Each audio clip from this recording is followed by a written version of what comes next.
Welcome to Dead Headspace. I'm your host, Patrick R. McDonough, joined always by my co-host, Brennan LaFaro. Say hi, Brennan. Hello, everybody.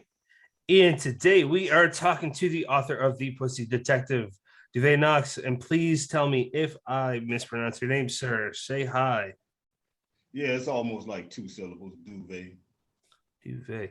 That's like some smooth silk. I love it. And we are a part of Silver Shamrock's Horrorcast, a podcast network that includes Killing Time with Silver Shamrock and I'm Burying the Dead. Duvay, you have a lot of different areas that you tackle, but I'm just going to ask a general question is what got you into writing? You know what? For a long time, I was in stand-up comedy. You know what I mean? That's really why I came out of stand-up comedy, where I was working with a lot of cats, and I was always known kind of like as a comedian's comedian. You know what I mean? Like other comedians would watch me get on stage because I was a writer. You know, they liked the jokes. Like Larry David. Yeah, you know what I mean? So I was always comfortable with that. You know, I did the comedy, but I've never really been like, I always say, I wasn't a class clown, but I wrote for the class clown. You know what I mean? Yeah. So that's kind of like how my shit was. And but I did stand up comedy cause as a challenge myself. And then I had some progress, but I got out of that world because, you know, world entertainment, man, is vicious, it's slimy. You're dealing with club owners. I was on the road a whole lot, you know what I mean? And it's a tough world, you know what I mean? And I was like, I got to get out of this. I didn't really like it. I'm kind of a loner. Just give me some words to some place where I can write, and I'm happy. So finally, I started thinking about in terms of a book, and people was always telling me about it. So gradually, over a period of time, after my love affair with comedy died out, I gradually slid on into the books. You know, started writing a few things a few years ago, and on Medium. That's where I started about 2016. Nothing spectacular, just some little flyers fiction type of shit. And then I fell off of that. Because Medium was starting to censor things, you know what I mean? And when you've been in comedy, man, you know, you around cats, I mean, you're around a bunch of comedians, I mean, it's the gloves off. Everybody talking about everybody. Everything goes. Your mama, your daddy, he can be dead, don't make no difference. That's So you know what I mean? So I had kind of had that unsensibility, and I just decided to take it to the page. And I always had an idea for the Pussy Detective. You know what I mean? Because sex formed a lot of my act. I worked in a lot of rough nightclubs, so you know you got to get people's attention. Yeah. And sex gets their attention, and then you know once I got their attention, I can move into other shit. But that's where the Pussy Detective came from. That idea, the germ of that idea. Yeah, we'll definitely go into the Pussy Detective in as much detail as you want without giving anything away. But before we do that, Brent, I'm sure you have questions. I just want to mention to you that we've had a stand-up comedian before. He doesn't write. He's not a novelist or anything. We had him on 2 years ago. His name's Matt Light, stand-up comedian out of Pittsburgh. He does stuff. I don't know if you know him, but he works with one of his friends is what's his name, Lacey, from the Jackass crew. Yeah, he's worked with some bigger names before, but he's really funny as hell. He's a shorter guy, but what got me into him was on Facebook, and he was just taking shots at Patriots fans and anything that you can deem offensive, with the exception of being like, you know, racist or whatever he said, and it was funny as hell. And people that are my fellow Pat fans were getting mad, and I'm like, that makes it funnier. Stand-up comedy it's an interesting way to get into writing. I can't say we've had anyone have that path before. So Brennan, I'm gonna pass it off to you and see where you roll with it, man. Yeah, I do want to kind of take it back a little bit. Now, I had read that I'm going to misremember the show, so I'm not even going to guess, but you had a pretty major, you know, potential gig on your hands, and you did end up walking away from kind of that that business because of, like you said, it was just skeevy. So, I wonder if you could tell us a little bit about that kind of, I mean, it's got to be a dilemma. You've got this big opportunity in front of you and you decide to, follow the path of ethics and not working with these, assholes, basically. Yeah, I mean, comedians are kind of like always on, you know what I mean? It's like, and people would call me or they would say, I didn't even know you was a comedian because my personality wasn't always on. I'm just kind of naturally funny, you know what I mean? It's not like an attempt, but when you're around that, you know what I mean? It's rough, and when I had a chance to like the talent coordinator for Def Jam. He was like, okay, I really want to, take you someplace. Wow. My agent for a minute, you ever heard of Stephen Wright? The name sounds familiar, but I can't tell you. The comedian Stephen Wright with the dry delivery. Yeah, with the dry delivery. In Yep. the movie Dave Chappelle, he was, Mm-hmm. But I had his agent for a minute, right? Hmm. And he saw me at a comedy club, and I went to New York. I did a lot of the shit, man. I just soured on it, man. It was just the things that you have to do and the things that people talk about you have to do.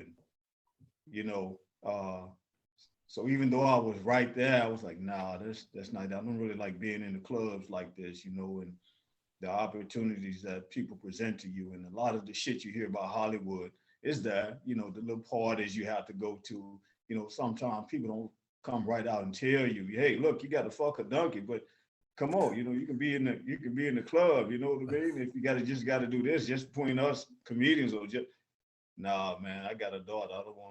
I got children. I don't want my daughter seeing me, doing something that she wouldn't be happy with or something like that. You know what I mean? So, plus I was older too. I'm in my 60s. These cats, they were like 10 at a minimum to 15, 20 years younger than me. So I'm like, nah, I did all that, man. I don't need to do all that. If that's what it takes, I don't need to do it. I can go over here and write a book, and I can sit in my drawers all day, write a book, man, and put my jokes or whatever, read them throughout the story. So I got close, but I left it because I soured on it. I didn't really want to get involved with people like that. I get that. You can't put a price on self-respect, No. and if they're asking to take that from you, no, not worth it. That's admirable, man. And these people there's a lot of desperation, in the entertainment world. You know what I mean? You gotta think so too, and I'm definitely including myself in this because I know I'm insecure in many areas, but I think it's a lot about insecurities, man. And I'm not saying this flippantly or lightly. Depression, it's definitely a strong thing, and someone like Robin Williams is a huge example of that. It's sad, and there are fucking scumbags that see that and take advantage, and that's really sad. And I'm a fan of you already, man, but like to hear that about your daughter being the kind of the anchor or the moral compass is just any parent that'll do that over like 15 minutes of fame has my love forever. So that's I don't know really where I'm taking this, but that's amazing. Brendan, do you have anything else before I want to dive into the Pussy Detective? Do you have anything before that? Go for it. Dive in, sir. Dive in, please. So I met the two that run Clash Books at Scares That Care, Lisa and Christoph, and they are who they are online. And that you can't say about everyone, but they are very nice. And I love what they're doing with their publishing company because it's like if they have books, and I'll even dare to say yours is one of them, that they could be a big five if they shape it in a way that is big five material. But I'm not saying that would make them better. It's just that I feel like from a spectator's point of view that certain books in the big five will hesitate on taking risks on like the Pussy Detective or maybe Manhunt or other books like that. So I'm really curious to know, when you started writing this, did you have any thoughts of, hey, there's a publisher for this. I don't know who it is, but I think it can be published. Audio listeners, Duvay is lighting up a cigar like a bad motherfucker. Yeah. Smoking. Hey, this is a smoking room right here. Goddamn I like cigars. My it. dad, you know what, man? My dad, sorry to cut you off, man. My dad, he really loves his Cubans, and me and my wife for my 30th birthday, she took me on a cruise, and Havana, Cuba was the last stop, and I got my dad Cuban cigars, the type, supposedly the type that it might have been some bullshit that the shopkeeper was feeding me. It might not have been, but they were Cuban cigars. I got my dad like 4 or 5 of them, brought them to him in this handcrafted Cuban cigar holder. And he's like, oh, that's his thing. He loves those. And he's like, oh, thanks. I'm like, are you fucking kidding me? Like, Americans couldn't get it here for so long. They can't again. And I don't have any kind of reaction. But yeah, that's all to say that I do enjoy occasional cigars. Right on. We cigar buddies now. You should have told me that. I'm about to send you some, man. But yeah, you know what? I had sent the Pussy Detective to Lisa and Christoph. Yeah, I had sent it to him, and yeah, I really wasn't expecting to hear back from him, man, because you know I wasn't familiar with the publishing game, really, how it worked or whatever. I just wrote the book. I knew about comedy. I knew how you publicize yourself. You know what I mean? I kind of got that background, you know. And I've done a lot of shit. Plus, I had a deep back. I used to be a sex worker. You know, I slung dick in Europe in my young ages, you know, for a long time over there. So a lot of that is in the Pussy Detective. You know what I'm saying? So I didn't know if it was too raw or whatever. You know what I'm saying? And I wrote it uncensored. I said, well, I'm just gonna send it out. And I think I looked at Clash. I was just looking around for people who might accept it. And I came across Clash, and they said we take, 2 or 3 months to get back to you. So I was like, well, that means they might never get back because I ain't got no patience. You know what I'm saying? So, but man, I sent it to her. She hit me back in like 2 or 3 days. Holy shit. She was like, hey, we read this, we want it. And I was like, okay, you got it. You got it, baby. What do I need to do? I'm not waiting on nobody else. The first come, first serve in this motherfucker, right? Yeah. So she took it, made a few edits to it. We did that. We, went back and forth a little bit on that. Certain things she wanted to take out, I wanted to keep. Like I wanted to call Daddy Who the Reverend Daddy Dick. That's his original name, Reverend Daddy. But she thought it might be a little too raw. So all right. So we went around about 5 minutes. But just cool. And work with him on the cover and got it out. So I'm just glad they took the chance on it, man. Anything that anybody's done for me on this, I'm grateful for it because I'm a rookie to really the publishing world, so I don't really know.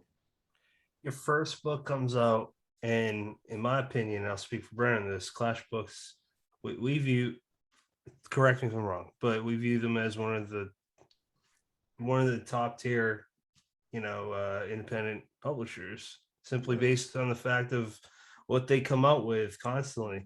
And they're always taking smart risks with newer material.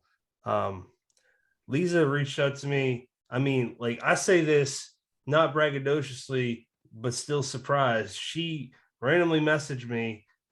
I think it's because of how much, like, I think I messaged her a while ago and said how much I liked your book, but she asked me a blurb, and I was like a little kid, like, really, me? There's not someone behind me you're trying to ask?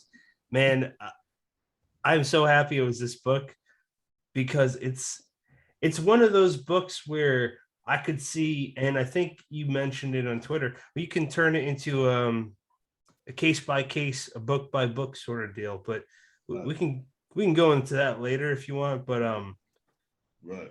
Have you heard or read any responses of this book so far? Yeah, I mean, there have been some good reviews, including one of yours, man. I love people who get the book. You know what I'm saying? Because it is, it's Black pulp fiction. It's a lot of,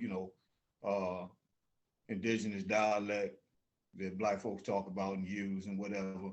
But there is a story there, and people who get it, that's cool. You get what I'm saying, because off the title alone, you may think it's one thing, but then you get to reading it and you might be surprised because, it's a little something else in there too. It's not really a book totally about fucking. It's about the whole arena of relationships and the whole 9 yards, women, folks, and, so I'm grateful that people take a chance on it, go on ahead and open it up and see what it do. Kind of reminded me in just this regard of like the raunchy comedy on the surface. Mhm. I don't think it's raunchy, but I can see it being labeled as such. But Right. there's social commentary in there for sure, and that's what any good story does. And you know what? If you are able to talk about it, is there a future for other cases? Yeah, well, right now, I spun that off. The Pussy Detective Rise Again is being written as a serial on Kindle Vella. So that's up. You know what I mean? So those are just little short episodes that I'm putting out there right now because I want to compile them at the end, I guess, and put them into another little short novella, and that will more or less be the sequel to Pussy Detective Rise Again. That's the tentative title. Okay, that's pretty damn cool, man. Yeah. Brennan, I don't want to hog all the air, man. Oh, you know what? I was just looking up. I was trying to remember when we talked to Lisa and Christoph, and it was last April. And I remember when they came on, it must have been right around the time that, you inked that deal with them. And I remember Lisa, especially just was so excited, said, "We got this book. It's just so incredibly different than anything you've ever read before. It's just mind blowing. I can totally see why they got back to you in just a couple days." Now, you talked a little bit about the editing, but I was so curious, with the such a specific dialect in there, and the choices in spelling and capitalization and all that. It would seem like the editing process would be really almost kind of strange because your typical editor is not really going to touch that stuff. You said they took some bigger sections and suggested moving them or ditching them, and then the name change. But as far as like the nitty gritty, what was the editing like? Yeah, she told me right off, we really not gonna touch the heart of the book. The only thing that I did that the biggest change is she wanted me to rewrite the ending. And I'm kind of like, once I write a book, I'm done. I don't want to mess with it. So I had to get over that hump. I was like, I spit it out. I'm through. You know what I mean? It's like once a baby is born, it's born. You know what I mean? So I said, all right. And so we had about 5 minutes going back forth on that. And she's like, "Trust me, I know what I'm doing." I said, all right. So I rewrote the ending, and it was cool. Actually, I got to add something in there, twist it up a little bit more. So it was good. But that's about the only little thing we had over the book, and that was it, man. It was a wrap after that. And then I was like, "Look, y'all got it. I'm through." How long That's did relatively painless. Relatively painless, you know what I mean? Because I don't count the days that it take me to write a book. I go by the hours. So Pussy Detective took me like 24 hours. Over a period, maybe 10 days. What the fuck? Okay, I hate both of you. Both of you, your first books come out with publishers that I want to work with, and I'm over here almost 10 years in, and I'm like, oh, one day I'll get a book published. You're taking too long. You got to knock it out in 10 days. Yeah, my first book would not have sold. Not at all. I did a lot of improv back in the day, so you get used to thinking on your feet, and then when you've been dealing with drunks for all the years, you get used to having snap back, comebacks, thinking quick on your feet. So writing it was easy for me. You know what I mean? That's how I look at it. Just let it flow, and then once I spit it out, I might do what I call a tighten up. I'll just look through it and make sure things are like I want them to be, and then that's basically it. Mm. What was your writing process like when you did stand-up comedy? I didn't write. I did all. I was one of those cats to go on stage and just do it. Holy shit. I would have a joke. You know what I mean? Yeah. I've been thinking about shit all week that I want to talk about. You know what I mean? And the formation of a joke, the beginning of a joke may come in my head or something like that. You know what I mean? And then I just go on stage and let it rip. Cause I got that from, you know, Richard Pryor, Dick Gregory. They did a lot of that. You know what I'm saying? Robin Williams. And you're talking about the Moore is legends. Dolomite's my favorite comedian. That's why I really got that from Dolomite. Ray Moore. So I didn't really like practicing because it just seemed like it just took away from me. When you practice and act, I'm like, you know, how can you practice what you're gonna say to somebody? It's like a script. That's acting. That's not stand-up comedy to me. You know what I mean? Remember your line, right? And you got to hit your spot. So no. So when you come up like that, you know, being on the corners, talking. You know, I grew up joning, man. You know how it is. You grew up joning and talking about people. You gotta. That shit got to pop. And if it ain't there, then it ain't. You lose that day. You know what I mean? Yep. Mm. That's how it was. That's how I approach stand-up comedy too. Once the mic come on, anything goes.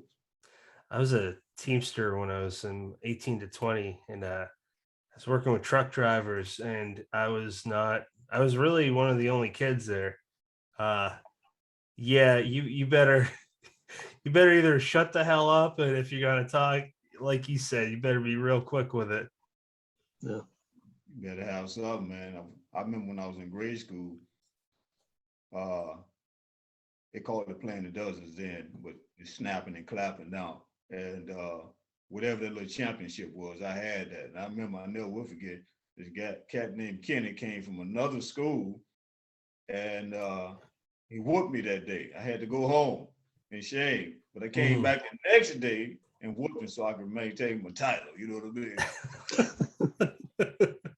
But he was a funny looking cat. So if you're a funny looking cat, you got an advantage right away. Oh God, no. Yeah, that should wear a hood or a mask. No. You know, the way you describe stand-up, it just reminds me of jazz, man. It's playing the music in the moment. And if you practice a line 100 times and then get up on stage and play it the way you practiced it, the audience is gonna, you know, smell you out. They're gonna know it's a fake. I love that idea of just kind of, you know, making the cliff notes in your mind and then just getting up there and, you know, using the momentum, using the adrenaline to just let it happen. That's fantastic. Yeah, man. Give me Charlie Parker anytime, man. Just you don't know where the note gonna go. You know what I mean? Gonna be fast as hell though. Yeah. That's how I write, real quick. Yep. Yeah. Now I want to go back to something you said a few minutes ago when you said they asked you to rewrite the ending a little bit, and you know, it not necessarily just for this book, but with your writing in general. Do you find like, you know, once it's done, it's done? Is that because you already know the story and it's boring to revisit it, or because it's just it's formed a certain way in your mind and that's yours? You know, you don't want to mess with it. You know what I think is a combination of both. You know, it's like once I write it, and I may read it over once for that tighten up, but then it's done because it seemed right to me. You know what I mean? That, you know, I'm saying it's like a joke. Once it's out your mouth, it's out there. See, so I was just like, all right, okay, then, you know, we'll rewrite it. I don't really believe in rewriting it. You know, you go back and look at it, you keep messing around with it, you can always find something you want to change, right? Yeah. I don't really get into that too much. I'll read, like I said, I'll read it over, and if it feels good, flows good, I'm like, all right, this will work. You know, I might try to catch a misspelling. I know this word coming from me because all my words are misspelled, but certain things, you know, I like him to sound like I really talk, because I'm really from New Orleans, so and Mississippi Delta, we live all over the South, so we say things a little different down there. Yeah, so do you plan on writing everything phonetically? Probably, this last book I put out, Spit Testament, is a little less done dialectically. It's a little bit more straightforward. Yeah, so I wrote it. I've written some short stories that were pretty standard English, I guess you could say. Wrote it in the second person, called Suitcase and a Cigarette, and it's the first short story that somebody published for me on after I came back to Twitter. And that was Punk Noir, Stephen Gold over there. I'm not familiar with him, but that's awesome, man. I didn't know about that. Mm-hmm. What was that story about? About a relationship that went bad. I'd be interested to hear. Got a lot of them. I'll find it, post and tag you in it on Twitter so you can see it. Sure. I wanted to bring up, I wanted to find my shirt, my Biggie Small shirt, but don't know where the hell that is. But yeah, you guys were talking about jazz. I know I know because you told me that he's your favorite artist. Yeah. And I'm curious if maybe subconsciously that there's an approach to the way that you write, kind of like him, where he's got like a certain way where he is like a jazz musician, where he's hitting certain beats, and it just sounds so beautiful and sounds so natural, but not everyone can do it. I'm wondering if you approach writing like that at all. Yeah, I do. Big yeah. I thought about him a lot when I was writing, because he would just go into the booth and spit. Yep. You know what I mean? He didn't write his lyrics down, none of that. He just spit. So, I kind of feel like the same way. And it's not a knock on nobody else. I just feel like I got to spit it out as it comes to me. And then, that's it. It's done. You know what I mean? I don't want to mess with it a whole lot. Back in the 70s and 60s and whatever, when they was putting a lot of books out, a lot of times, man, books would have misspellings in them and all kind of shit. You know what I mean? But they published it. So I kind of feel like the same way. And as long as you can get pretty much what I'm talking about, that's all that matters. And you can get the story, good. I've read a lot of books where it's been misspellings and everything. It didn't really take away from the story. That's some editor shit. To me, that's some editor shit. They looking to dot the I's and cross the T's. I'm not even worried about that. So is that why you call your press Black Pulp Fiction Publishing House? Right, because it's a throwback to the Black exploitation era. That's really cool. And that's really, for me, I'm a white suburban dude that the more people I talk to, the more I realize that I was privileged in a lot of ways. So the only way someone like me is ever going to understand other walks of life is by books, talking with whomever. And hearing that and you coming out with more books like that excites me. Plus it's entertaining, man. That's what it should be. You know what I mean? It should be entertaining. And, I have a short attention span. I top out at about 200 pages of a book. I mean, I will read a book that's longer, but as a rule, if a book is over 200 pages, it's gonna have to be really good to get me to read. I totally get that. That's why I write my books 100 pages or 150 or 70 pages or less. So, like, get in, get them out, cause I don't know how much time you got. And once I get you, I want you to have to be like taking 3 and 4 days to read the book. If you can read this book, you can read any of my books in 90 minutes, just about. Wow. Yeah.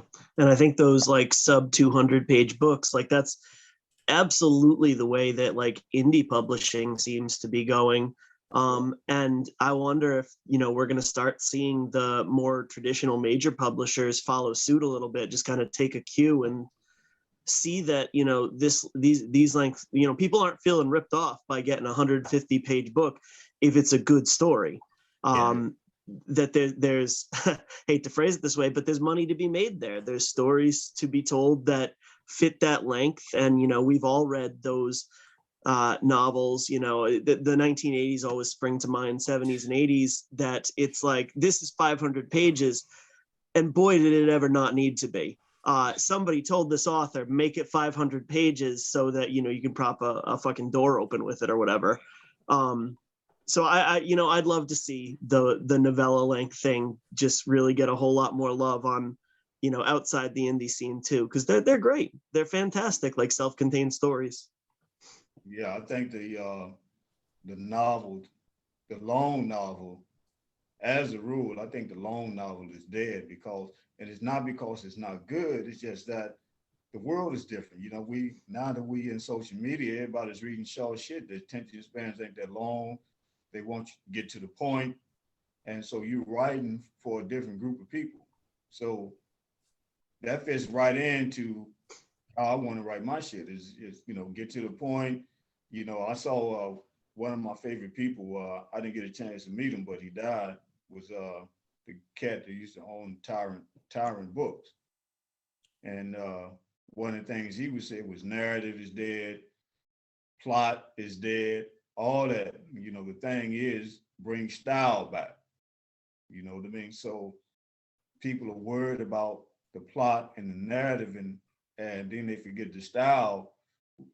What do you have to say? Are you interested? Because to me, a book is an extension of your personality, so to speak. You know what I mean? Can you hold somebody's attention? You know what I'm saying? And a lot of that, of course, has to do with the fact that people's background, understand that, and the subject matter. But as a rule, can you hold somebody's attention? And don't take 500, 600, 400 pages to tell them. You know what I mean? Because if I got to flip to the back end of the book, then that means you didn't hold me. So before you do that, I want to bang, bang, bang, bang, bang, bang, bang.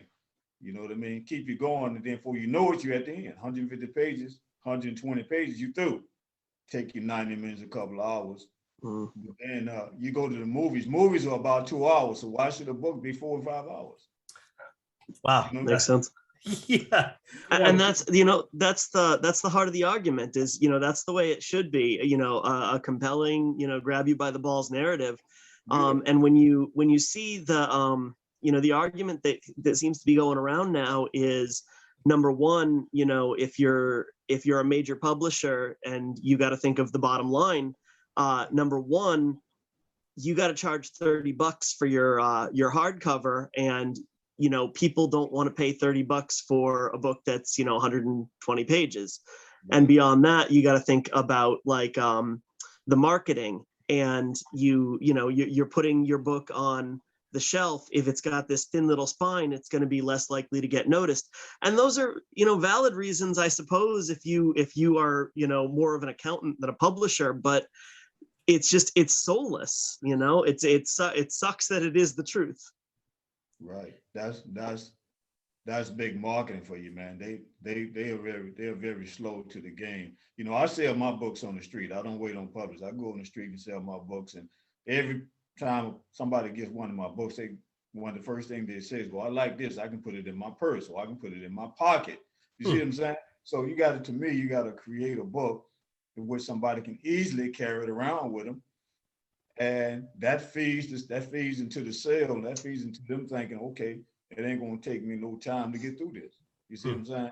So would you go and watch a movie that's 5 hours long in the theater? Maybe, but not a lot of people. So why do you want to make them spend all that time reading your work because really when you read, they're just dragging the shit out. You know what I mean? The lineage books, man, and no. What did the bitch do? I totally get it. And just to be super clear, I love this guy as a reader. The Throat by Peter Straub. I'm not knocking it for its length, but I am repeating what he said. Audio listeners, it's 5. Shit, that might be like 8. You could open it and check. There's numbers on the pages now. Like 600 there. Yeah. It's almost 700 pages. It's Yeah. pretty thick. But I'm bringing it up because he said that this came out in 93. His publisher said the sales is proportional to, or the interest is proportional to the length of the book. And his agent said that back in the 90s. I just thought that was really pertinent information to go along with what we're talking about, because we're talking about one of the, I mean, 70s, 80s, 90s. Peter Straub was one of the biggest horror authors in the world. And this is what his agent's telling him. Like, he's already sold enough books, enough titles where at least I would figure he could put anything out there and they'd buy it. But yeah, I think you're right. I think social media has a lot to do with it. Mhm. The books were small. Books were smaller a lot more back. You remember in the 60s and 70s, that's when they had all the pocket books, them 4x7s. You know what I mean? Oh, Books now, those were the books. In fact, they used to have a company, it's still out there, pocket books. yeah. That was the whole point. They wanted you, back then, they knew that the smaller book was the seller. You know what I mean? Just dime store novels and all of that. So that's why, that's one of the other mission statements the Black Pulp Fiction Publishing House is to take it back to the smaller size of the books, where people can actually put them in their pocket and realize that they won't need a great investment of time to read it. So time is important to people right now. So that's how come I make all my books are 4x7 class books. They made it 5x8. That was cool. I wanted it to be 4x7. That's the other thing, but I didn't really worry them on that. But I like the 4x7 or 4x6 old school size book that people can easily, carry around. You gotta love the mass market paperback. I mean, there's no size quite like it, and I don't know why we're not, still doing that on a regular basis. It's funny, you mentioned, you compared like a novella length book to a movie, and I mean, I feel like all three of us can probably agree that in general, people's attention spans are getting shorter, but than they were 20 years ago even. But if you think about it, like a lot of the movies now are even, getting longer, especially like those blockbuster tent poles, like they're almost all 3 hours long now. You got that the Justice League movie that they put out last year that came in at like 4.5 hours or something like that. And it makes you wonder, like, do we just feel like we're not getting enough bang for our buck? Like, who the hell wants to sit through a 4.5 hour movie when you could pack it into 90 minutes? Wham, bam, thank you, ma'am. I saw this movie, the global for 2021. The highest grossing film was the Spider-Man movie, $1.6 billion. But right behind that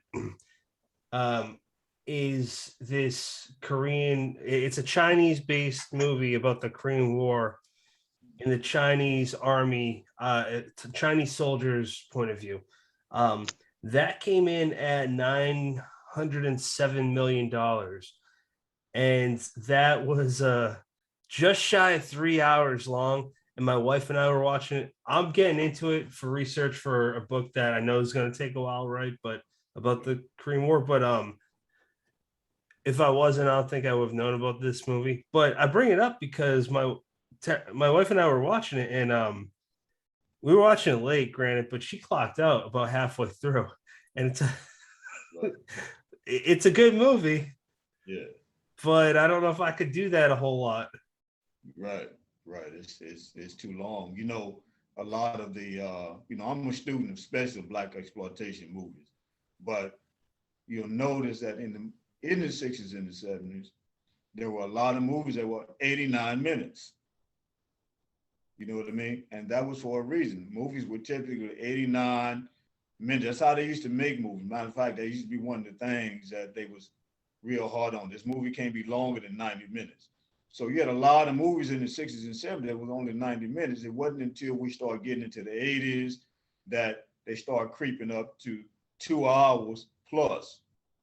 You see what I'm saying? So they've gotten longer with the movies, but what you find out is when you watch them, a lot of it It's just somebody trying to launder money, I think, launder money or do something, because the movie is not really, they could have finished that movie in 90 minutes. The plot takes too long, man. So a book can be really good, but I'm like, damn, it's like you're reading the book and it's about to kill him out the wall. You're like, well, they go ahead and kill this bitch so I can get to the end of the movie. Book, goddamn. Talking about black exploitation films, like right off the bat, I mean, your character reminds me of Shaft. Is there any character that you can think of that you created, the Pussy Detective, that isn't kind of based off of the Shaft world? You know what? I was thinking about black exploitation. Matter of fact, when we were doing the cover, Lisa was like, what do you want the cover to look like? The first thing out of my mouth was black exploitation, baby. I want it to look like a movie poster. You know what I mean? It definitely does. You dig? And me and Joel worked together on that cover, and I found the picture, and then he did the art. He bumped it up, but I wanted it to have that look. And so, yeah, I was thinking about black exploitation all the way. Shaft, even Luke Cage, who was like the first black exploitation comic book character. Yeah. I mean, Luke Cage, Mr. Tibbs, you know what I'm saying? So I was really thinking about that. Even Black James Bond, just that whole, what was the cat that wrote the Bond? Ian something? Fleming, yeah. Ian Fleming. Yeah, I mean, that first Bond book was like 160 pages, man. Yeah, think about it. Some of my favorite classics, Great Gatsby is 50. No, wait. Oh my God. I think it's only like 25,000 words. Yeah, they show. I'm Legend it's gotta be there because that's only like 160 pages. What's the one, Travis Bickle? What was that called? With Taxi Driver. Taxi Driver. That's a damn good book, man. It's only about 140 pages. And everything that could be said, he said. It's like these cats out the 60s and 70s, man. It's like, it was when you were first coming out, it was a little harder because it's like these cats was writing to eat. So they would like, hey, get to the point. So, I've been studying pulp fiction books, black and white, for a long time. And it's like, these cats know how to write. Get to the point, get to action, resolve the situation.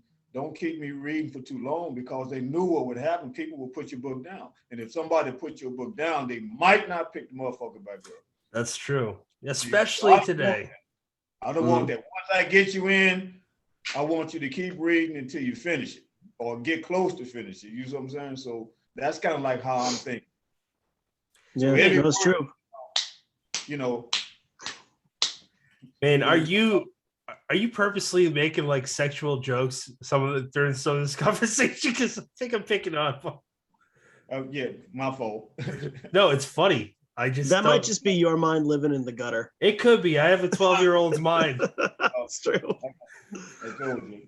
You know what I used to do. So to me, writing a book is like making love. When you get in it, you might not get a chance to get her back. You know what I'm saying? It's like, nah, that was some sorry dick. So you might not get a chance to get back in there. So once I get your attention, I really want to hold your attention. So every word, that's why I use caps a lot, because you're reading along, then boom, this word jumps out dark or whatever, So I'm just using different things to make sure you're not reading a staid page. It's a boring page, and me too. All the words look the same. It's a boring page to me.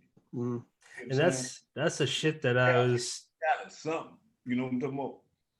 Yeah, that's the shit I was talking about, where there's a lot more to it.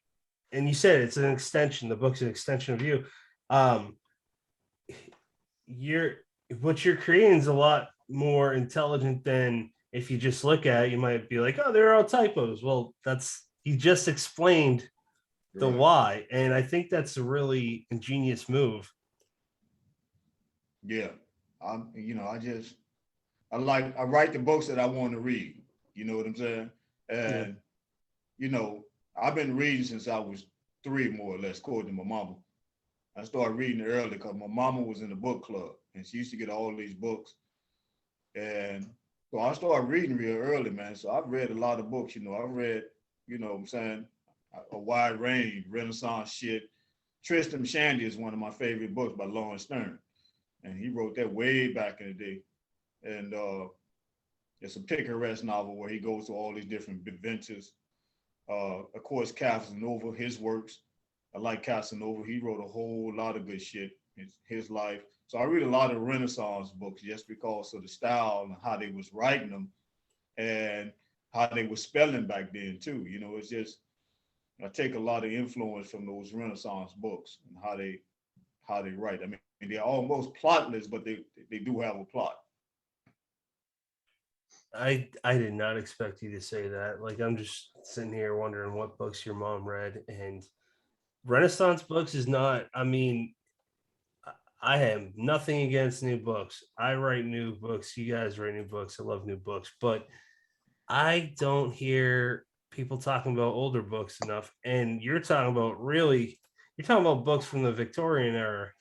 Yeah. 1700s, man. Machiavelli wrote a good book called Convivio. It's basically called The Breakfast. That's what it is. Man, that's a dope book. I mean, just the language he used. And in fact, the last book I wrote, Spit Testament, is a parody of the whole Renaissance thing. Wow. Yeah. Holy shit, that's... I gotta say, there's probably not many people in the world that are gonna do that. So that's pretty damn cool that someone is. Yeah, man. I'm trying to mix it up. I'm just trying to write something that will interest people because I do realize that writing a book is entertainment. Yeah. You know what I mean? Mm-hmm. So if people plunk down their money for it, give them something that they're going to remember, from the first page to the last, Absolutely. And I just want to comment on the cover of the Pussy Detective of the magnifying glass with the eye. It's a double entendre. I love it, man. I think for video people, I think it's worth showing that off. There it is. Fantastic cover. A whisper and eye. It's a blue eyeball and a magnifying glass. If you were too young to understand it, go do your homework or some shit. I just realized that, like, I'm pretty sure that I put for these episodes that's for everyone, and that's not true. Like, yeah, you can record a disclaimer before it. Right. I do that for over 140 episodes. That won't be hard at all, Brennan. Nothing. Okay, so why don't you get the ball rolling, sir? Because I'm just blabbering on. Yeah. First of all, Duvay, I got to tell you, I'm still thinking about your metaphor for writing a book like having sex. That is way more poignant than it has any right to be. So well played there. Really good setup for that. Like you brought it prepared. I guess one thing I'm wondering is when you kind of switched mediums, obviously, whether it's through stand-up comedy or writing books, it's all storytelling in the grand scheme of things. But when you switched mediums and you sat down to write a book, I've heard you say before, if you can speak, you can write. Was it imposing at all to try and write a book, or, just you went for it and who cares? My computer froze up. You said when I switched medium, what happened now? Okay, so what I said was, whether it's stand-up comedy or writing a book, it's all storytelling. But when you went to switch mediums, was it scary at all, imposing to try doing it in a completely different way? No, I wouldn't. Because that's one thing I am grateful for, stand-up comedy. Once you've been on stage and risk being booed, and I have been booed many times, the writing was nothing. You know what I mean? I didn't worry about it. It's like I'm kind of like that. You know what I mean? You like it, you like it, you like it. You don't, you don't. So, and I think a lot of it has to do with being older too. you know, at my age now, I don't really trip on if somebody don't like something I did or they don't, you know what I'm saying? It's all right, you know, you move on, you know what I'm saying? So Mhm. no problem, cause everybody ain't gonna like you anyway. So it's no matter what you do. So writing a book was just like, okay, I'm gonna put it out there, see what it do. And I was always of the mind that if I couldn't get it published, I'm gonna publish myself anyway. And Nice. then once I publish it, I know how to sell it because you know I've had 3 bookstores in my life, so I know how to sell a book. I can go out on the street and sell my book. So I'm gonna sell 1,000 books in a year anyway, regardless. See, so I'm not worried about the book making money. So I'm not beholden to publishers whether they indie or not. I'm gonna sell the book my damn self. So I'm not even worried about you. That's awesome. Yeah. And one other thing I said, I don't know if I cut out for it, but I've seen you offer it in different places, but the wisdom that if you can speak, you can write. And I think, somebody reading that without being familiar with your work is going to say, hey, I like that. It's inspiring. But, once they dive into your prose, once they dive into the way you tell a story in, that literary form, it's just got such this echo of not necessarily sitting around a campfire, but sitting around a bunch of bar stools and just trading stories. And we've talked about it a bunch of times on this show, but that is such a pure method of storytelling, and being able to capture that in words on a computer screen, it deserves attention every time it's pulled off, in my opinion. Yeah, I mean, I was kind of like the books to flow like that, like a conversation piece. I know I'm country, but I can write in so-called King's English if I want to, but that's boring to me. So, I mean, I used to be a copywriter. I wrote copy for TWA. I was with one of the largest ad agencies in the country in the 90s. And so I was writing copy for, Southwestern Telephone, the As One Awards, the whole 9 yards. So I can do that. It's like I've been there, done that. But when it comes to writing a book, to me, that's like being on stage. And it's like, I want to entertain the audience. I don't want them to get bored. I know what y'all used to seeing, but I'm gonna give you something you ain't used to seeing and see if I can hold your attention. And if I can do that, then I mean I've accomplished something. And if if I don't do that, then you pass the book along, or maybe you won't buy it or whatever. But it's just certain things I don't really worry about because I know I can sell the book myself, so I don't never worry about the sales of the book. So that's not a problem. I just want you to read the book to be entertained. So if you read the book to be entertained, you're looking for entertainment, then pick it up and see what it do. You know what I'm saying? Don't get hung up on what they taught you in school and all of that. That's awesome. And there's always going to be a market for, people who are doing things that are different than what's on the, I don't even know if they have spinners at drugstore racks anymore, but if they did, whatever books are on those, if you're doing something different, somebody's going to be interested in reading it. Right. I hope so. That's good, because I'm gonna put that book out in front of you some type of way. You know what I mean? Flea markets, on the street, social media, wherever you might want to see something different, and check out a different flow. Then yeah, I'm gonna try to put something out there for you. So it sounds like you're pretty much just saying you hustle, and I love the confidence that you have, because it's definitely not there for everyone, and I think it's important to have that, especially because if you don't have any confidence, you're in social media, you can find yourself lost and giving a shit about strangers that could give 2 fucks about you real quick. Man, right. I like what James Elroy, he said something the other day about joining up in this writer community. More or less, he said you got to watch that because otherwise you'd be around a bunch of losers. He's not wrong. You know what I'm saying? Because I noticed that a lot of writers, they write the book, or they write their work and put it out there, but they don't really do much after that. You know what I mean? They don't like talk about it or tweet quotes from the book or whatever it is, or just remind people, hey, my book is out there. I'm saying it's like when you write a book, it's like you're approaching a customer, just like you're approaching a woman. I see it all the same. So if you're boring when you approach a woman, she ain't gonna give you the time of the day, man. You better have something. You know what I mean? You better have some game, you better have some conversation. You see what I'm saying? So when you open up a book, I gotta have some conversation for you. You see what I'm saying? So it's the same thing. You're trying to woo the customer into reading your book. So make that shit interesting.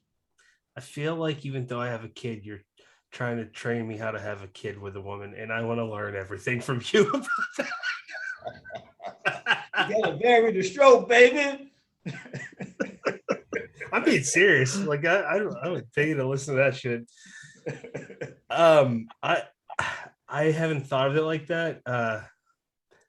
I won't name who, but someone that's not a writer in the industry said that writers are all people with cats, and right. they're all nerds with cats is what they said. And I was like, yeah, you're pretty much right. Like I think that's kind of true. It's funny, and if you're getting offended and listen to this, you probably are a nerd with a cat. No, you're doing good, man. You're doing just what a lot of writers don't do. You're putting yourself out there with this podcast and letting people see your personality. And it's like I heard somebody say somebody is not necessarily buying the product, they're buying you. Mm. You know what I mean? Yeah. So if you are boring, then your product in the customer mind is gonna be boring. So give them something. You know, and put a little personality behind your book. So when you write a book, put the book out there, you're holding it, play it up. You know what I mean? You ain't doing it, it's just a game. You know what I'm saying? So I'm not really that on like that. I only came back to Twitter because Lisa and them asked me to come back. I had been off Twitter. I don't do Twitter. You know what I'm saying? I don't do IG because I got an email. And like I said, I know I can hustle my book, so I don't need to be on Twitter to sell it. You know what I mean? So, yeah, that is a trap for I would think some people thinking that that's the only place you can go because it's the world fucking wide web. Right. There's a lot of avenues. I'm glad you brought up the podcast thing because that's literally the reason why I started this. I started reading books in 2013 is when I met my wife who got me back into reading, and that's turned into me wanting to write. And long story short, I was reading just kind of those books that are, there's a million of them out there about like helpful tips or what you should think about or however you want to word it about a writing career. And one thing that kept coming up is you have to stand out from the crowd. Right. And you have to sell yourself, even if you make it with a big five. Agents, publishers, they want to know how can you publish it or publicize yourself. I'm good at talking. One of the few things I'm really good at. I know. Man, you and I could have a long conversation, just bullshitting all day, and I don't know if we get very far, but it'd be fun. Right. Brendan, you wouldn't get it. You're not bald. Sorry. Yeah. Give me a couple more years. he's gifted with having his hair on his head still. I'm gonna tell you something, man. One of the things that I think that writers and all performers have to remember is it's really not how many books you sell or how many people are in your audience. All you're writing that book for is one person. I mean, outside yourself, is one person. You know what I mean? It's that one person who will wind up being the gatekeeper or whatever and being your hype agent and saying, hey, look, you got to come check out Patrick. You got to check out Brendan. You got to, just that one person. So that's what I think about. And a prime example is I did a show when I was doing stand-up. I did a show and one of the producers, Stu Smiley, he was at that time, he was a executive producer for HBO and all of that. Hmm. And his brother got a hold of my tape, and he took the tape to his house, and he had the tape laying on his table. And his Stu Smiley came in and go, hey, who's that? And he go, oh, that's a comedian I came across. He said, let me see it. And he put it in. That's how I got invited to HBO. I hadn't sold no whole bunch of records or whatnot. And that taught me something very valuable, is that just put your book out there and put a little hype behind it, whatever. And one person will come along. Because if I give the book to you, I give away a lot of books too, because if you give away a book, you never know who that person knows. See, and they may have the book laying around their house. You see what I'm saying? So it's not so much all the time how many you sell, it's where that book winds up, so that somebody can see, somebody that's important or whatever that may have some gatekeeper influence will see the book. You see what I'm saying? So get that book out there any way you can. Pass them out. I'm glad that you brought that up too. You can ask Brennan. I say it kind of frequently, where you never know who's going to listen to this episode, who they know, when they'll listen to it. It could be years from now. As long as YouTube's up, this will be up. And one of my favorite filmmakers, writers, is Kevin Smith, Clerks and all that.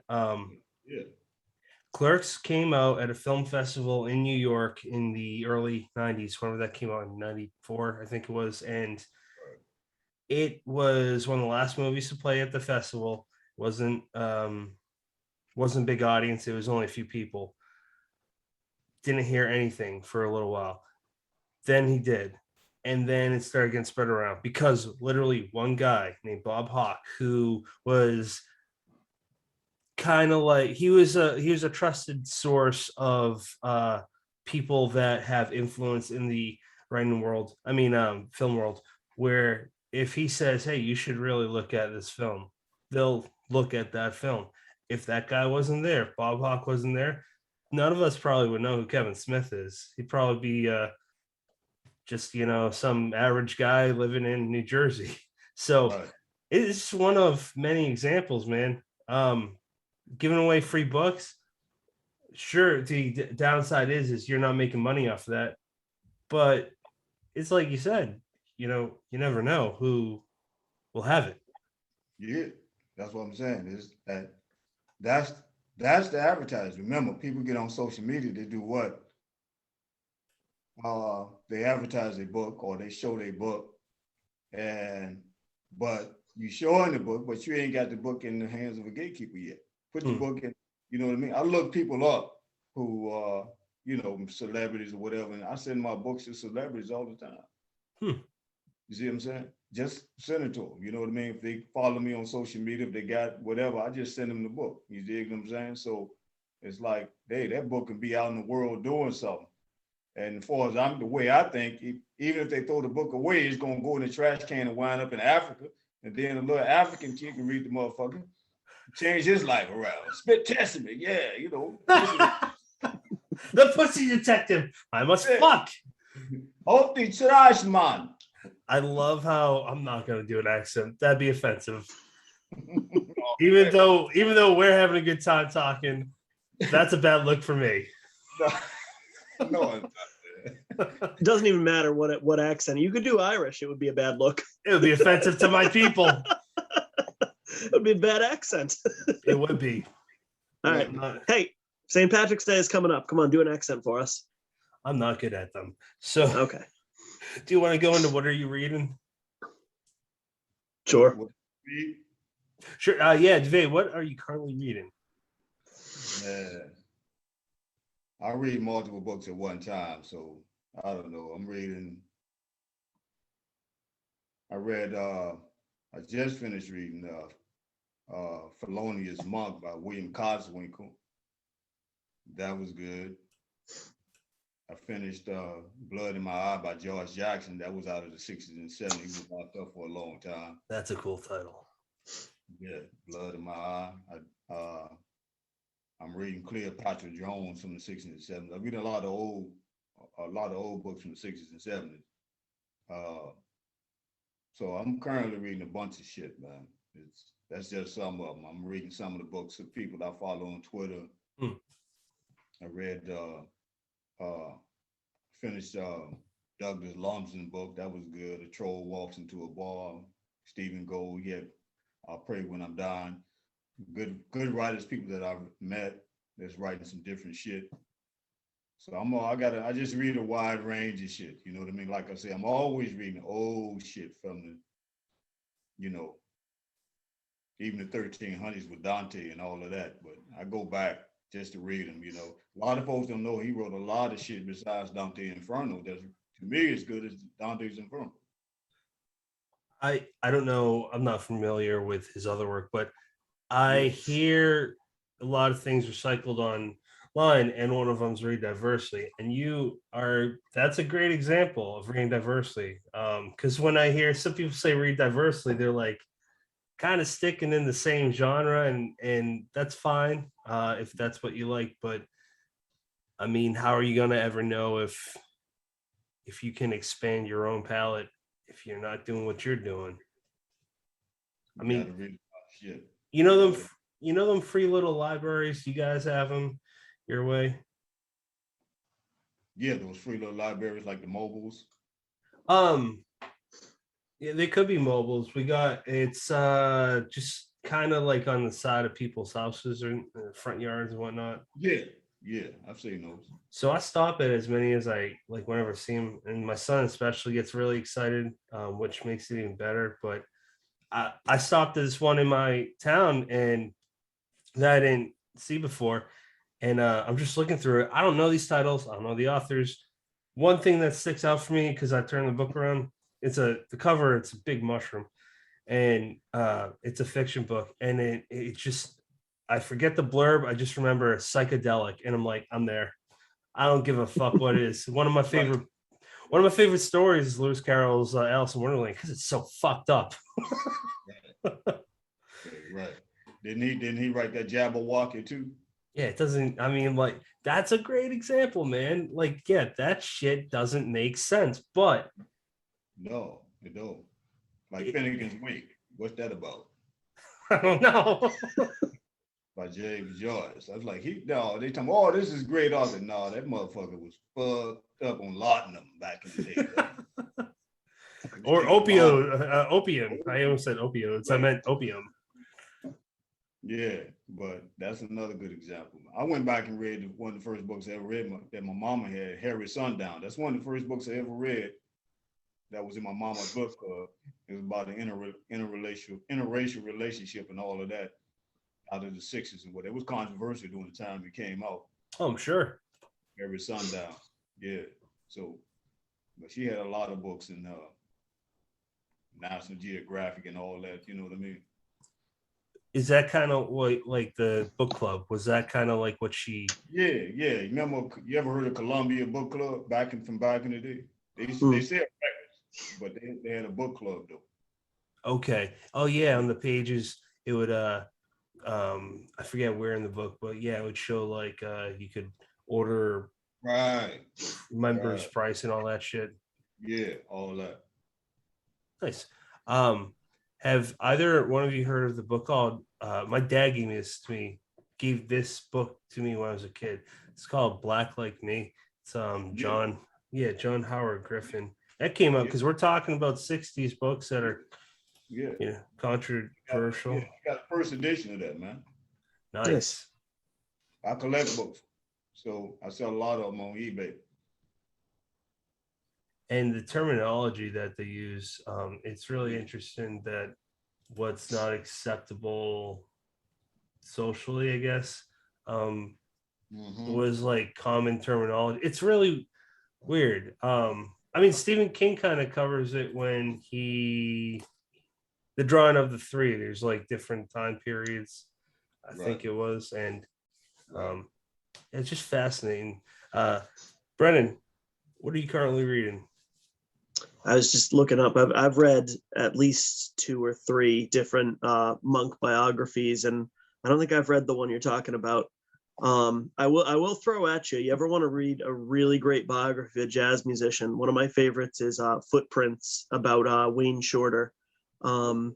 It's by Michelle Mercer. I was just kind of passing by that. I haven't read that in a few years, but I read a bunch of them when I was in college, especially, and I remember that one really sticking out as one of the better ones. And of course, he's a hell of a player with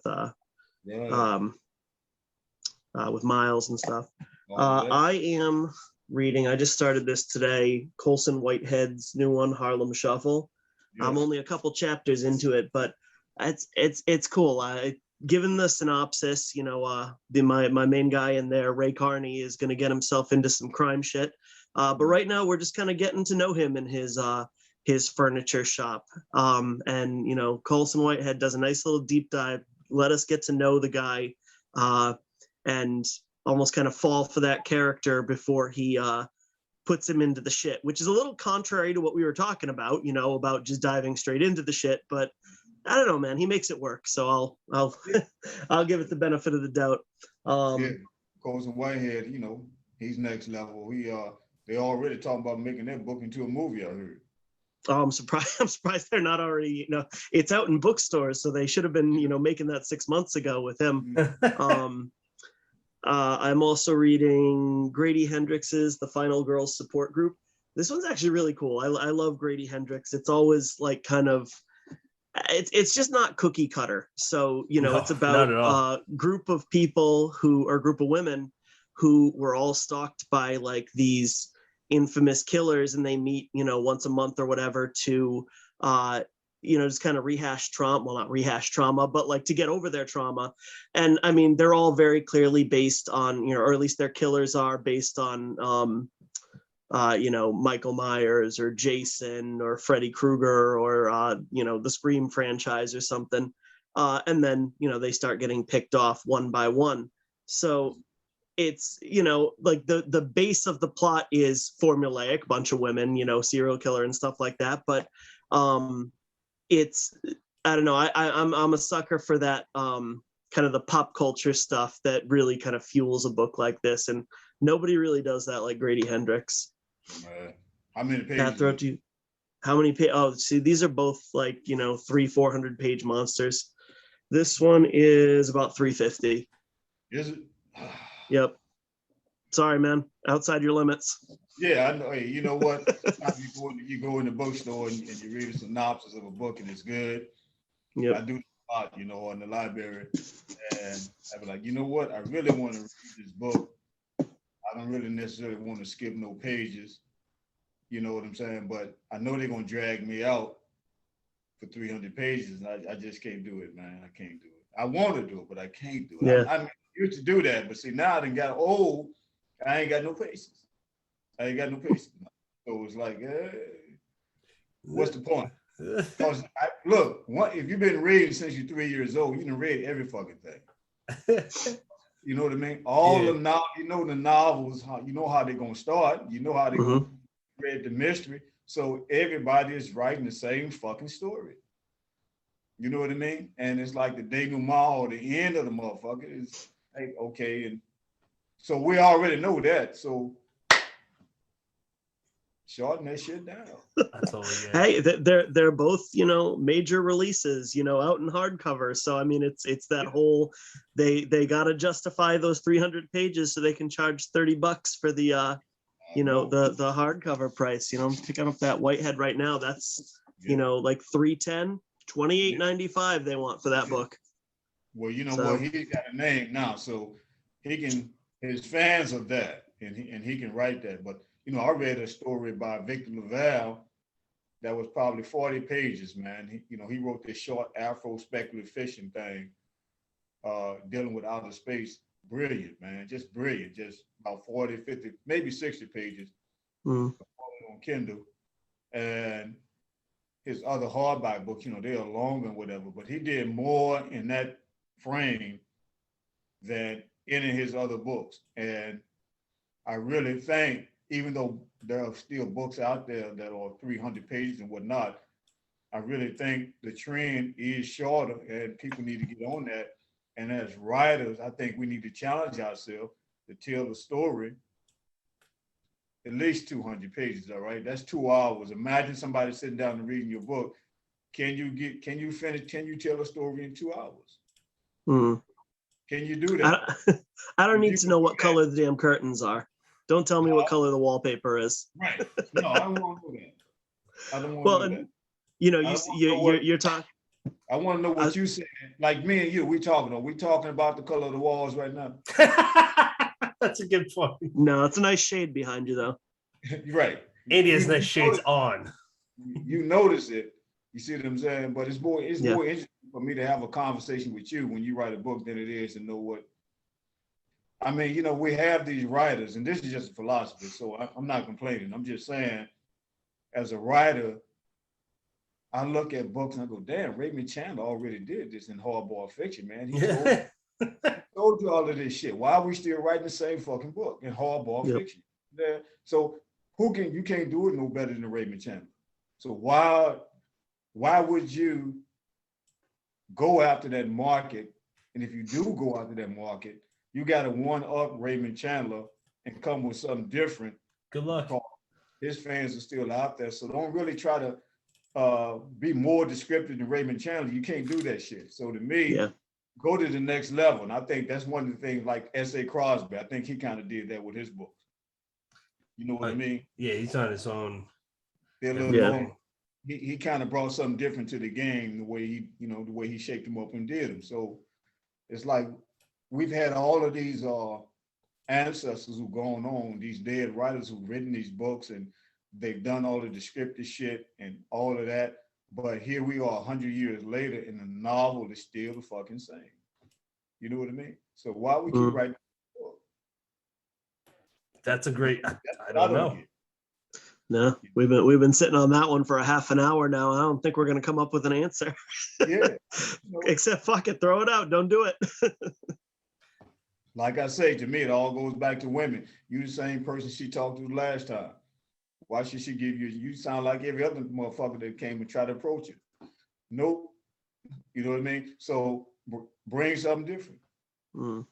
so that people can be interested in what you're doing. It's not so much that you have to get rid of narrative and description, but if you describe something or you narrate, make it something so they can say, oh, okay, yeah, that's narration, but that narration that he just did is different. I can get with that. See, I think that's what people are looking for. So I'm not saying trash all of the things that we know about description, narrative, and plot and all that, but I'm saying you got to twist the motherfucker around or something so that people can feel like they've been on the ride and enjoyed it. Don't forget you're entertaining people. So make it the same.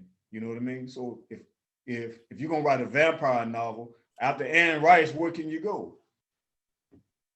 You know what I mean? But I don't know. give me something. If you knew, you'd be writing a vampire novel, right, Pat? Yeah, I'm trying to come up with ideas, but the ones I have, they have already been written. Mm. Right. So sit down and challenge yourself. And then to me, can you say it? Like I could have made all the books longer, but I'm saying to me, it's like, can you condense this? And a lot of that come out of comedy and a lot of it come out of advertising as a copywriter, where they teach you and show you, what's the USP? What's the unique selling point?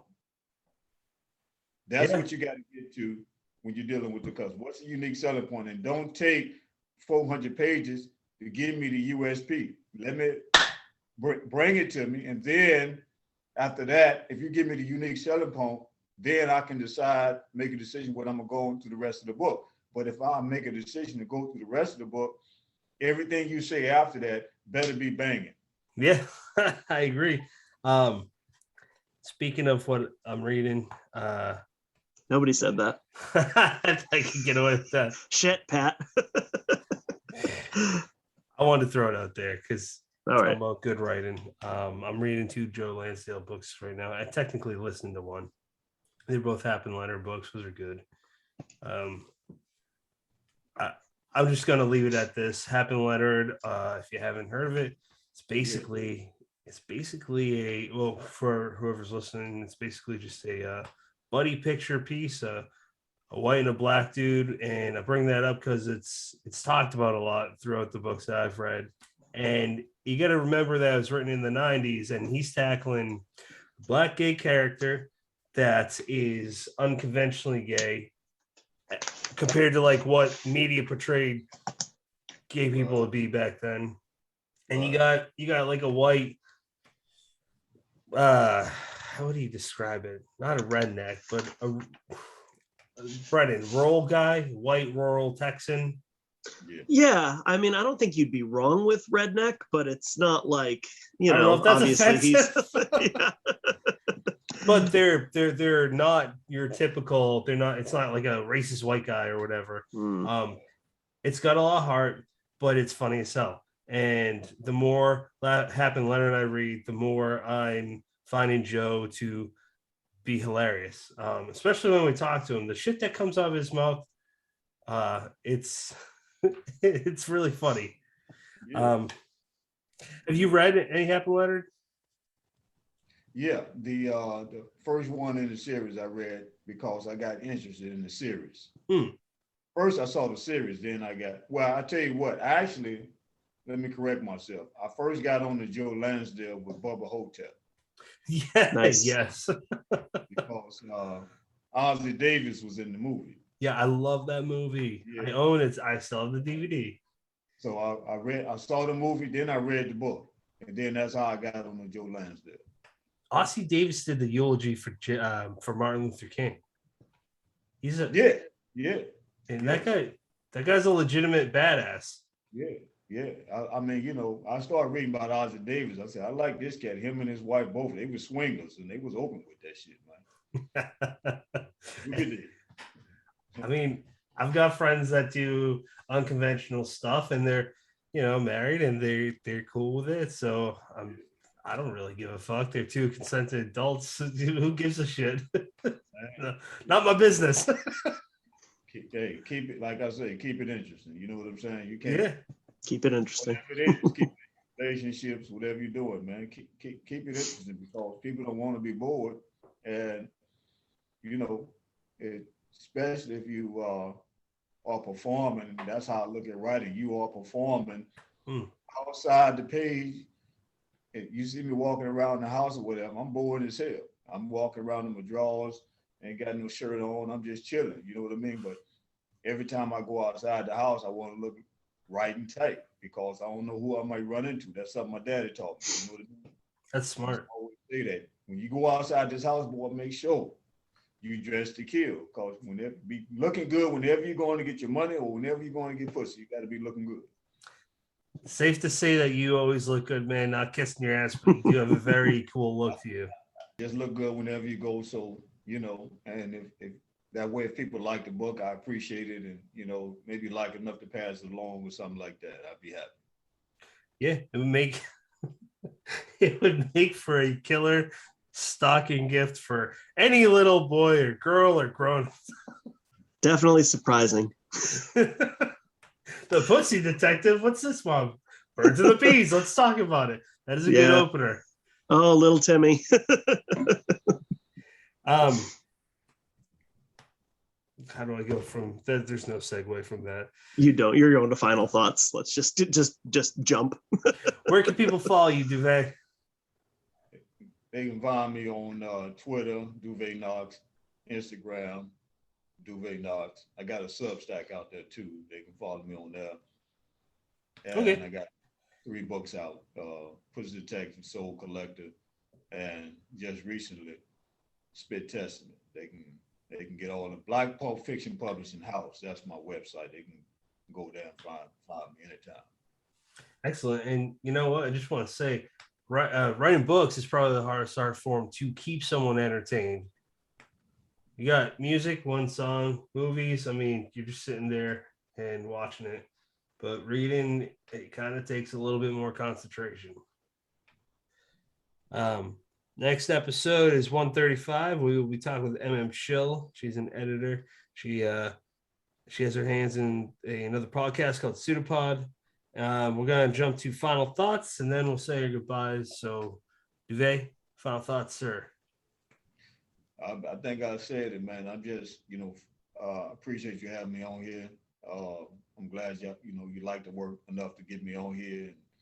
I got to shout out Clash Books for taking a chance on me, and Stephen J. Golds, I have to say the whole name, Stephen J. Gold, for taking a chance on me, publishing my first short stories. And that's basically it, man. Anybody that supported me, you write Pulp Fiction, you know, I want to support you too. So I'm just glad you let me put my mouth for the skeet taste right here.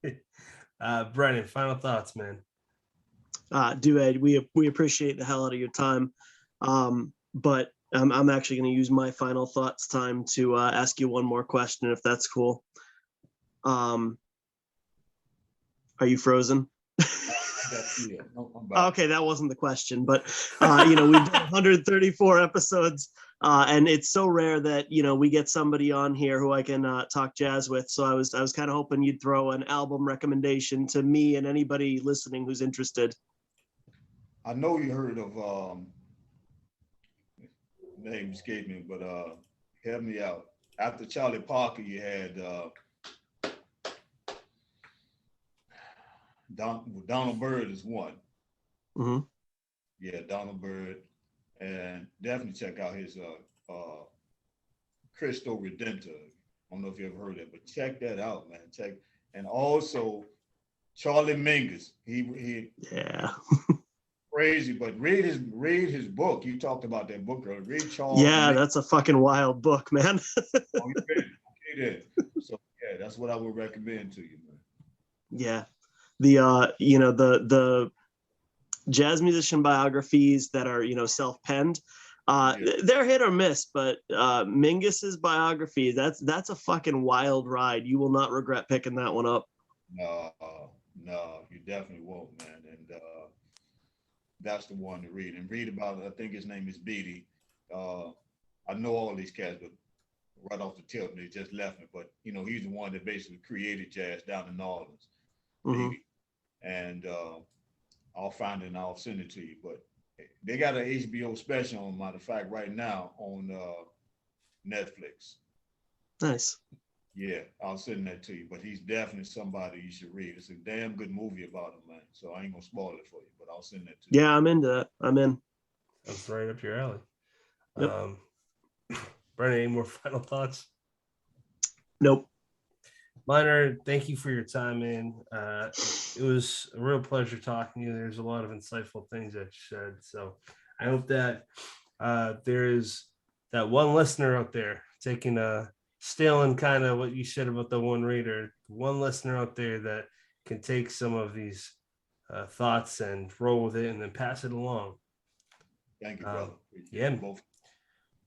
We'd love to have you back sometime, and just genuinely enjoyed talking with you, man. It's been a real pleasure. Yeah, don't cut shit, man. Let it run. You ain't got to cut. It's gonna be a 10-hour episode. Hey, do what you do. So the Pussy Detective, that is out right now. You can buy that on the streets from Duvay, or you could buy that from Clash Books, or wherever books are sold online, or wherever Duvay is, I assume, or somewhere in Africa, right? Just might show up. Come on to Black Pulp Fiction Publishing House if you can't get it there. So I'll be there. I'll send you autographed copy. And I am interested to see where your press goes, man. So again, thank you for everything, Brennan. Thank you as always for you, my co-host listeners. Thank you for joining us tonight, or today, or tomorrow, this morning, whatever time it is. God damn, I can't talk right now. Listeners, you have many choices in podcasts. Thank you for picking us.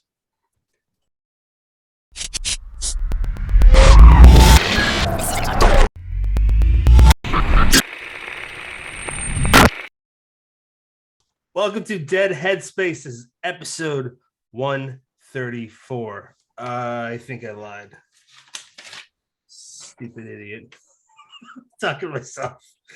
I had that right. Sorry, man. My kid. You need better notes. My kid has me all dazed and confused for the last week. All right. I saw that movie.